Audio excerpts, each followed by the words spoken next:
It doesn't matter if you were pulled over for no, listen to me. This is why we're hearing stuff all over in the news. It doesn't matter what you think. If a cop pulls you over, then you take the ticket for not wearing your seatbelt. This is all over not wearing your seatbelt. And here you are in felony court and you're still not taking responsibility. I was pulled over because I was in a I stay in the area. I was pulled over because... Hang on. Don't talk yourself out of this again. Because if you want to talk yourself out of it, we'll put it on the trial docket and we'll get it. I refused to go along with the deal because she didn't accept responsibility for the crime. Uh-huh. And then we came back and she did accept responsibility, so we replayed for the same. Okay. There was a different attorney involved on the first time when I was appointed. She pled in May of last year. Was full deferred with Tom Burbank.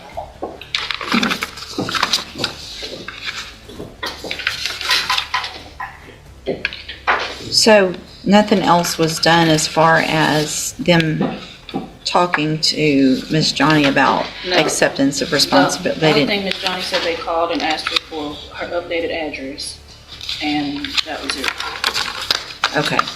So, Miss Johnny, I'm going to ask you again, and I know we probably went through this before. First of all, you're Kirsten Johnny? Yes. And Miss Johnny, I want to make sure, because in that previously you said you didn't do it, you were forced to do it because of your financial, you were forced to plea because of your financial situation, and that it wasn't fair. And so, tell me what your position is now. I never really said I didn't do it. I said it was an accident. Okay. I still feel the same way a little bit. All right. I'm not gonna say I do feel the same way. Now I understand, but you're not disagreeing that you didn't. I said it was an accident. Somebody grabbed me by your foot. That's like somebody accidentally hit you in the back of your head. You're gonna have something that's normal. Well, right, because you were not complying with what they told you to do to get out of the car, correct? I was pulled over because I was in a I stay in the area. I was pulled over because... Hang on. Don't talk yourself out of this again. Because if you want to talk yourself out of it, we'll put it on the trial docket and we'll get it done in a few weeks and let a jury decide. I'm trying, look at me. I'm actually trying to help you right now. Okay? If you had complied and just done what he asked you to from the very beginning of that stop, none of this would have happened. Do you agree or disagree with that? Yes. Yes, what? Yeah. No, do you agree? Listen to the question. Do you agree with that statement or do you disagree with that statement? I don't want to lie. You don't like it, do you? You don't think he should have done that? It's not that. I feel like we was pulled over for no reason. If you follow... It doesn't matter if you were pulled over for no... Listen to me. This is why we're hearing stuff all over in the news.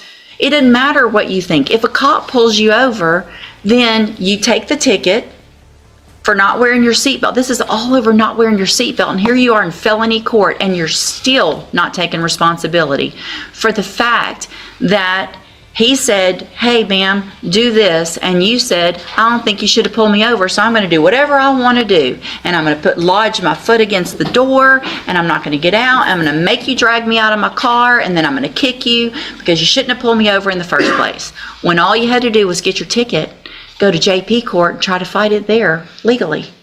But here you are in felony court for a second-degree felony instead. So do you want to try to tell that story to a jury, or do you want to accept some responsibility today? I don't feel like going to trial. You don't feel like going to trial. Well, there's two parts to that question. Do you feel like accepting responsibility? Yes, ma'am. Do you think it would be a better idea next time you're pulled over to comply and just do what they ask you to? Yes. And Your Honor, just for the record, Miss Johnny did review the video with me in my office, so she is aware of what all transpired. She saw it. Do you have any reason to believe she shouldn't be pleading to this from what you saw? I do not. So, you even saw how you acted.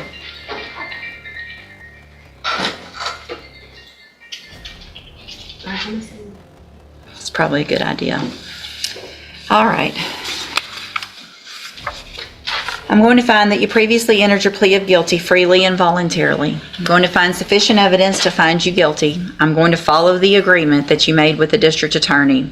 I hope you prove me wrong on this because I really have some concerns that you're going to be able to be successful because you're not taking responsibility and you're not wanting to follow directions and things like that. And you're about to have 4 years of having to follow directions on probation. So I'm going to defer all proceedings for 4 years. You're ordered to pay a $500 fine. You're ordered to follow all of the rules and conditions of probation.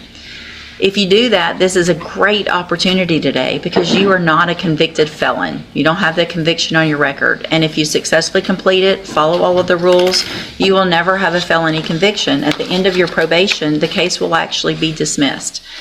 The other side to that, though, and this is really important for you to understand, because we've had this conversation now so many times, I'm not likely to forget you. And you can ask anybody, and Ms. Holmes has known me for a long time. It's not usually good when I remember people. Hold on, did you catch that the judge is giving her probation instead of a felony conviction?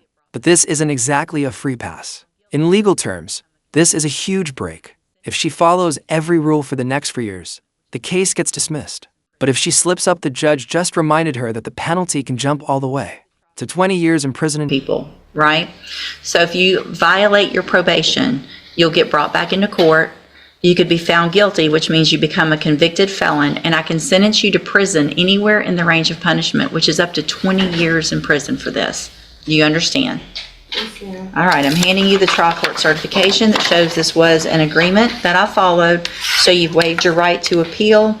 You need to have a seat here in the courtroom. Probation will go over your paperwork as soon as they're ready. Okay, and you said that I'm not considered a conviction felon, but I was told that even though you say that, it's still going to be on my record. So the arrest is on your record. The arrest will always be on your record. But so if you're asked a question on a, filling out an application for a job or something, if it says, have you been convicted of a felony? The answer is no. But if it says, have you ever been charged with a felony, or are you on probation for a felony, you are going to have to say yes to that. But the conviction part is still better than nothing, not having that conviction, right? Yes. Okay, have a seat in the courtroom. Watch for probation to call you up. And that's what makes this hearing so fascinating. The defendant walked into court facing a felony conviction, but walked out with one last chance to avoid it. The judge's message was crystal clear. Stop arguing, start taking responsibility, and don't waste this opportunity. Now I want to hear from you. Was the judge fair to harsh, or actually more lenient than most judges would have been?